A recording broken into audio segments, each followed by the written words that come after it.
Hello, welcome to a special election edition of Represent NYC, presented by Manhattan Neighborhood Network, in partnership with the League of Women Voters of the City of New York. I'm Ben Max, Executive Editor of Gotham Gazette, an award-winning publication that covers New York policy and politics. Ahead of New York's September 9th Democratic primary, we're sitting down with the candidates running in the State Assembly and State Senate races to talk about their qualifications, legislative ideas, and the key issues faced by residents of Manhattan. Today, we welcome the Democratic candidates who are running to represent New York State's 31st Senate District, which includes Chelsea, Clinton, the Upper West Side, Washington Heights, and portions of the Bronx. Joining me today are Robert Jackson and Luis Tejada. The current incumbent in District 31, Senator Espaillat, was invited to participate today, but unable to make the conversation. Thank you both for being here. Welcome. Thank you for inviting us. Thank you. So the job of a state senator, let's talk about that because some viewers might not really be familiar with it. So the job of a state senator, how would you describe that, Mr. Jackson? The job of a state senator is basically to be up in Albany representing the district from a legislative point of view. And as you know, the legislative process basically begins when the governor calls up everyone in Albany in January, and it ends sometime in June. That's the legislative session. And then whenever they're called back by the leaders of their various, either the Senate or the Assembly. And that's half of the job. The other half is in the community, serving the community needs, and that's why we have a community office there in order to serve the people of the district. And so basically a legislator and an advocate for the people in the district. Mr. Tejada, how would you describe the job of a state senator? I describe this job like any other job because you have to be responsible for whatever you do in order to protect yourself and protect your community. So the legislation is a place that you go and you make law in order to benefit the people, not a special sector of the society. In this case, for example, when you're an administrator of any bodega or any corporation, you have to protect this. You have to develop this corporation. You have to take care of the employers. You know, so that's why the legislator have to go over there and make law in order to protect the people that really vote for you in order to represent their. So speaking of this community, so we touched a little bit on the job of a legislator being in Albany and legislating and being in the district. So the community that you're seeking to represent, the 31st Senate District, how do you see that community? What are the biggest needs? And describe a little bit sort of the people that you're looking to represent. Well, the 31st Senatorial District is Marble Hill, all of Inwood, all of Washington Heights, coming along West Harlem, Upper West Side, all the way down to 26th Street and 9th Avenue. And down West Harlem, Upper West Side, you're basically talking about Riverside Drive, Broadway, and even in Upper West Side, dipping over east to Amsterdam Avenue. There's approximately 320,000 people, but the majority of the district is in Northern Manhattan.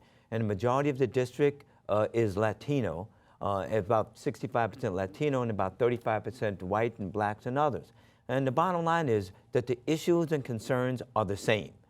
People are talking about jobs and opportunity.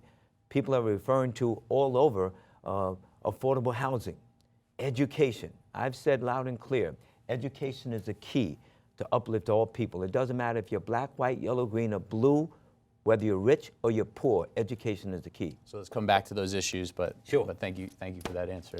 How would you describe the district, and how would you describe the people who live that you're hoping to represent? Well, the District 31 is the face of New York City because we have a composition of different ethnics from Asian, black, white, but the majority, as Jackson says, is that Latino people. So all the issues that affect everybody should be treated in the same way. But most of the people that are really suffering are the Latino and the immigrants, people that are the majority under the poverty line, which is considered by the state and the federal government. So the district right now is suffering because the landlords is suffering because we don't have the better school from New York City. I'm not being an elected official, but I've been working for this community for more than 20 years, and I know the needs of the people. I know the needs of the elderly. So I definitely want to touch on both of your backgrounds and your qualifications, but you both hit on housing issues and education. So let's talk a little bit about those, or even other issues that you identify. What can you do as a state senator, one of 63 in the state Senate in Albany? What can you do on issues? And if you have specific ideas, let's hear them. And again, we can open this up as a conversation, but whoever wants to start can. Sure. Well, I want to go up to Albany to be the educational leader in the state Senate. I have a proven track record of being an educational leader down in the City Council of New York. As you know, I was the lead plaintiff in the Campaign for Fiscal Equity lawsuit, where we won billions of dollars for the children of New York City, where I walked 150 miles. But besides that, you know, when you talk about jobs and opportunities, the people of the district overall, if you don't have a job, you can't pay your rent. You can't feed your family. So jobs and opportunity is number one overall.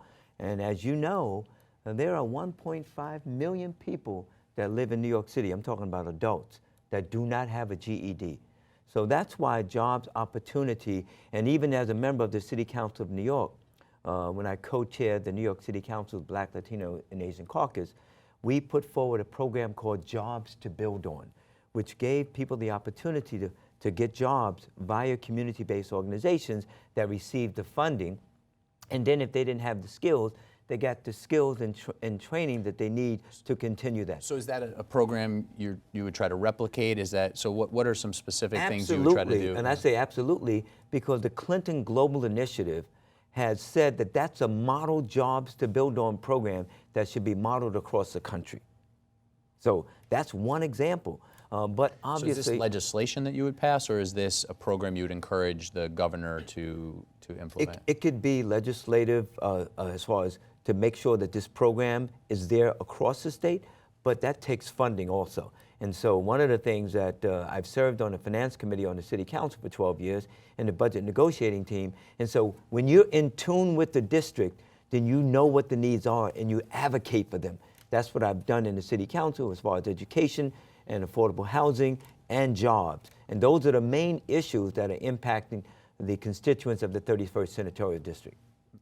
What specifics? Affordable housing, education, another issue. You know, what would you be looking to go to Albany and do? Well, next year, June, the housing law has to be modified, has to be enforced because every 4 years, the lawmakers they make a change in the law. Renew it, can they renew it, modify. So, we have bad experience for the last time.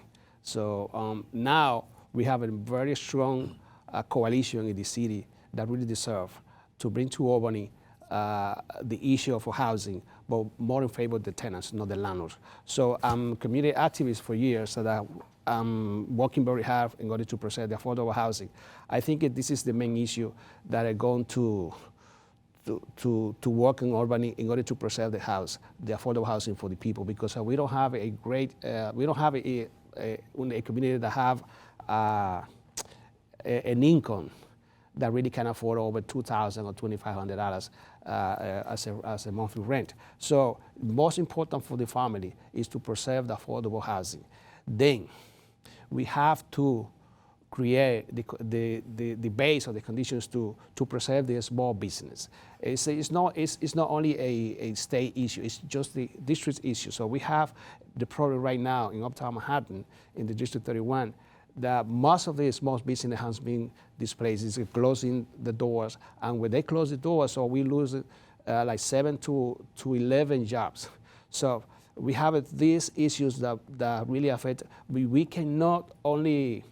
So let me stop you there. You both hit now on jobs and the economy and small businesses. So actually, the Manhattan Neighborhood Network partner, the League of Women Voters, has a question on income inequality, and this ties obviously very much into small businesses. If you're elected to represent your district in the state Senate, what can you do in Albany regarding, or in your district without Albany's help, regarding income inequality while also maintaining economic growth? Sure. What can we actually implement? Well, one of the things that occurred last year was a tax cut for the wealthy. And in fact, in my opinion, those funds should have been used for jobs and economic development. So, for example, I've been out there at McDonald's where workers were being paid $7.15 an hour. That is terrible. In the greatest city in the world, I talked to an employee that had been working at McDonald's for 12 years, and she was only making $8 an hour. And why $8? Because the law changed the minimum wage. So we need to increase the minimum wage in order to talk about raising the income of those that are at the lowest level as far as jobs out there. Do you have a target number for the minimum wage? Obviously, the President of the United States said $10.10 an hour. 10.10. And there are people advocating for $15 an hour. Quite frankly, I will go with start at $10.10, but push it up to $15, because people that earn that type of money cannot afford to live in New York City. And you should know that that McDonald's on 181st Street and Broadway, in the heart of Washington Heights, they told me that that McDonald's owner owns 12 McDonald's and keeps the employees working under 30 hours a week in order for them not to receive benefits. Totally unaccepted in the greatest city in the world, in the United States of America.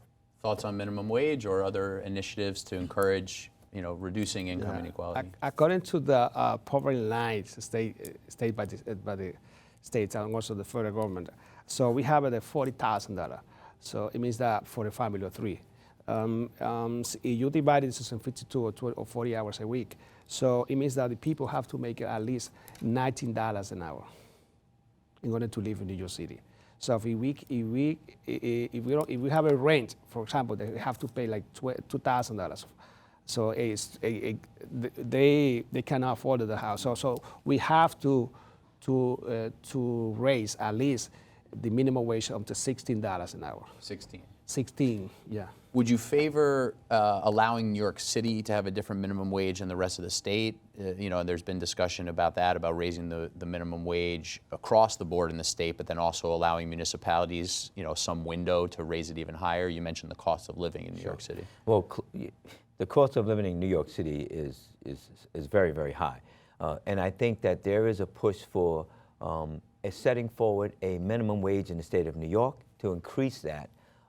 But also to allow local municipalities, New York City in particular, to set its own minimum wage beyond what the state's minimum wage is. And I think that there needs to be that type of flexibility. The same as, for example, that we've been asking for years and years and years that allow us to decide our own fate as far as housing is concerned. So we want to eliminate the Ernstine law and give local control as far as us determining the laws for housing in New York City. I think Louis and I agree with that. Obviously, Adriano is not here, the incumbent, even though he was invited and even though he confirmed to be here. We wanted to have a discussion with him because talking about the issues and concerns in Albany, when he was absent 60% of the time and missed 891 votes, we all agree that's totally unacceptable by any standard as a representative. So it means that he has the record in Albany to be the most absentee. He has the worst record out of 63 state senators. And you know one thing? He knows it, and everyone else knows it. So he takes the checks and he doesn't work. So let's talk about Albany. Let's talk about Albany a little bit more. It's a good job, right? Let's talk about Albany a little bit more. So, in some ways, people are crediting Governor Cuomo for building a coalition that can do bipartisan work and that has passed, bipartisan legislation. In other directions, people are upset for the independent Democrats leaving the Democratic caucus and working with a Republican coalition. So now we've gotten promises from those independent Democrats to go back to the mainstream Democrats. So what's going on in Albany? How do you see function, dysfunction, and what would you be able to contribute? instead of necessarily just railing against the status quo, what would you be able to contribute, and where would you want to see things heading in Albany in the next session after the election? I think that most of the elected officials, those that they say that they represent the community, they don't. They just represent themselves. I think is that the pains the issue, the pains that what is the interest in the issue that they're discussing in Albany. So they're jumping from one side to another, and I think is that they don't have in the community agenda. They don't have an issue. They don't have the intention to help or to support or to bring in the resources to the community. They just were elected to be themselves. So that's why they jump from one side to another. So it means that we have to, this is the great opportunity that the community has to elect people that really represent their interests, the people that have been working with them, for them and the community activists, it's the people that are really related and in the everyday life, so dealing with the issues that affected them in the different ways. How do you see what's happening in Albany? Well, as far as the commitment for the IDC, the Independent Democratic Caucus, to join with the Democratic leader, I read in the paper last week that that's on the verge of collapsing because of, the commitment wasn't lived up to. The bottom line is this, is that I want to go up to be a New York State Senator truly representing the community. I want to be able to stand next to Democratic leadership in the Senate that's honest, that has integrity, and that has transparency. We've seen too many of our elected public officials indicted and going to prison. And in fact, that's not the type of image that I like. As a former city council member for 12 years, I'm proud of the work that I've done. That's why I wear a button constantly saying who I am as an individual, because I'm proud of the work. And so I want to go up there, and I do believe that what's going to occur is in the November election, true Democrats will be elected. I hope my colleague Oliver Capel gets up there. I hope John Liu gets up there, because I've worked with them. They are true Democrats like myself and like Louis Tejada. So you touched on corruption. We have this series of indictments coming out of Albany, state assembly members, state senators.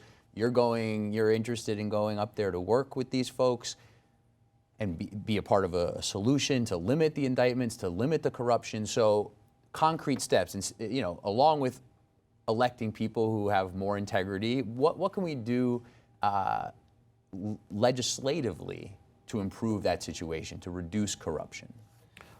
You have to have a dialogue with your colleagues. So, for example, Andrew Lanza, who's a Republican state senator from Staten Island.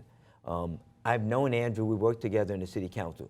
And if you ask Andrew Lanza about me, Robert Jackson, he will tell you about the type of work that I've done in collaboration with not the Republicans in the city council. Jimmy Otto, who is the Republican Staten Island Borough President right now. I've worked with all of them. It doesn't matter what party they belong to, whether they're Democrat, Republican, or Working Families Party or conservative. It's about communication and working with them by understanding their issues and concerns so they can understand our issues and concerns in New York City, inviting them down to forums in New York City. To reduce these issues with corruption, to reduce the problems with people taking bribes and you got campaign finance reform. When you look at many of the groups out there that are nonpartisan, good government groups, they talk about election reform. They're talking about campaign finance reform. So in New York City, we have the campaign finance law, which basically gives matching funds. And that should happen at the state level. And to reduce the big dollars that are being received by individuals such as our governor, Andrew Cuomo, with all these LLPs allocating so much money. And that's why, for example, it says on the news he has $35 million in his coffers. So you want to see caps on campaign There needs to be donations, a caps matching system? Okay. We need to get big business out of the electoral process. Thoughts on cleaning up Albany? Yeah, just I'm agree with Jackson with this point. This is an issue that really everybody have a concern about it. So I think something else that is that we have to control who giving money for the campaign. So, for example, let's take this one. Landlords, big corporations, they're supporting, they finance the campaign for most of the elected officials that we have. So also for candidates that are running right now. So we have to work in order to let the people decide for who to vote. Well, we need a cap. We need a control. So how much money they have to spend?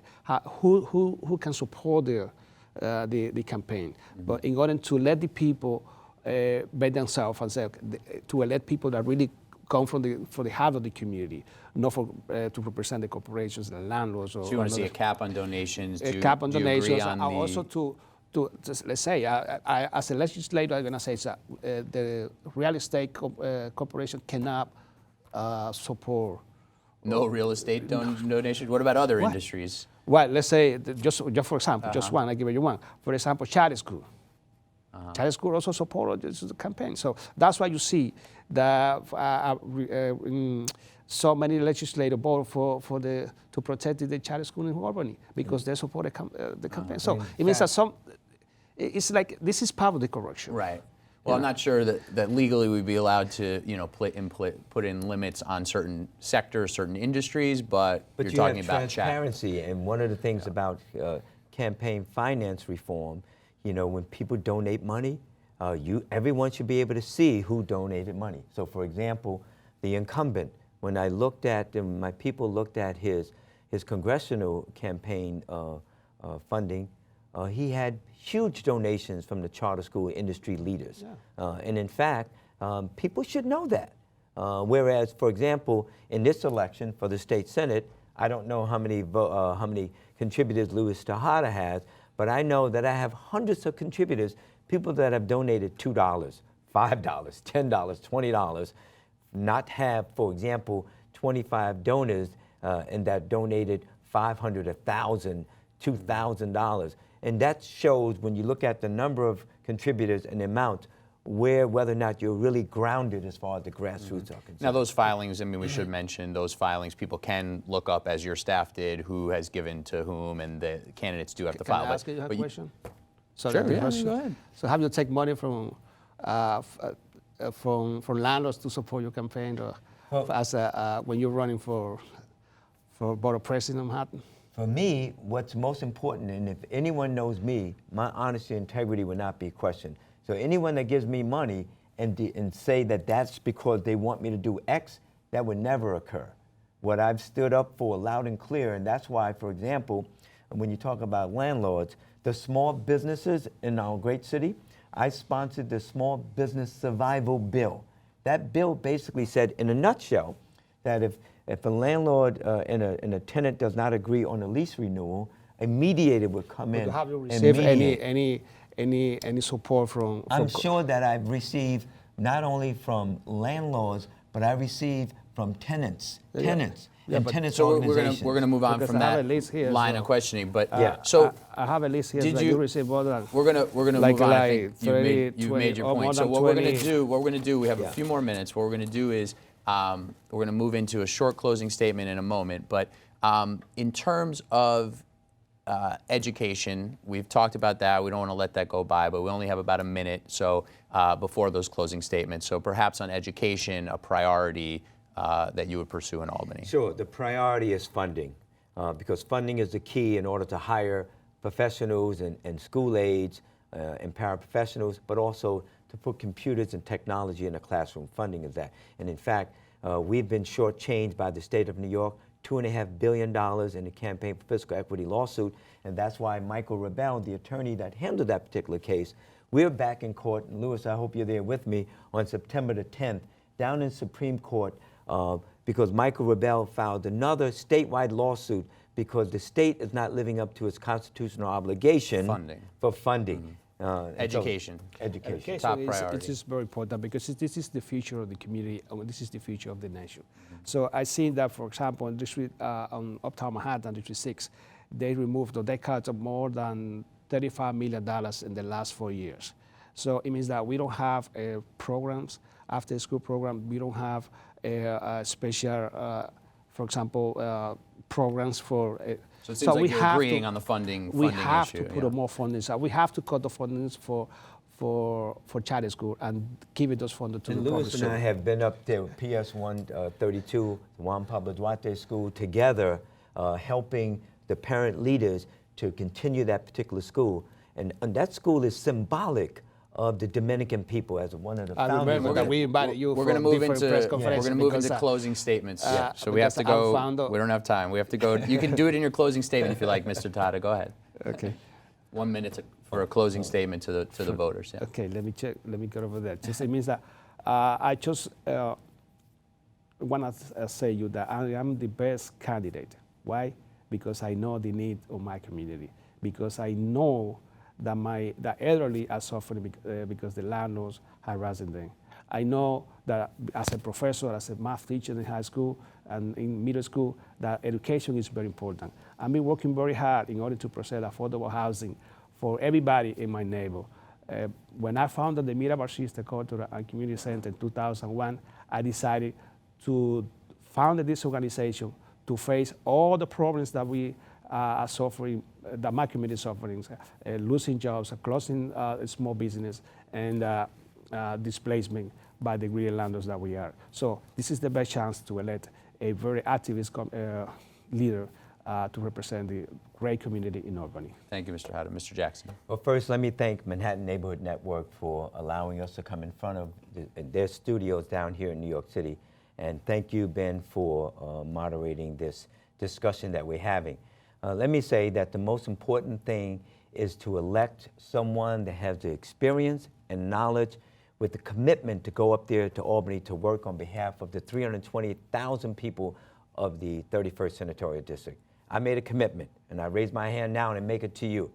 I will be a full-time legislator and not miss 60% of the time and miss 891 votes in the state Senate. I make a commitment that I will hold no other employment whatsoever. I make a commitment that I will not run for Congress in 2 years. I ask all of my colleagues that are running, both Luis and Adriano, who is not here, to make that same commitment. Education funding, minimum wage, women's equality, affordable housing, and traffic safety are major issues that impact, and I'm committed to work up there on behalf of the people. Thank you. Thank you both for being here. Thank you to the candidates for joining us today. For more information and in-depth coverage on New York City's 2014 elections, visit mnn.org for the Manhattan Neighborhood Network. You can visit my site, gothamgazette.com, or visit the League of Women Voters Guide for candidate and polling information for the upcoming September 9th primary election. The election information you might need from the League of Women Voters is also available at 212-725-3541. I'm Ben Max of Gotham Gazette for this special election edition of Represent NYC on Manhattan Neighborhood Network.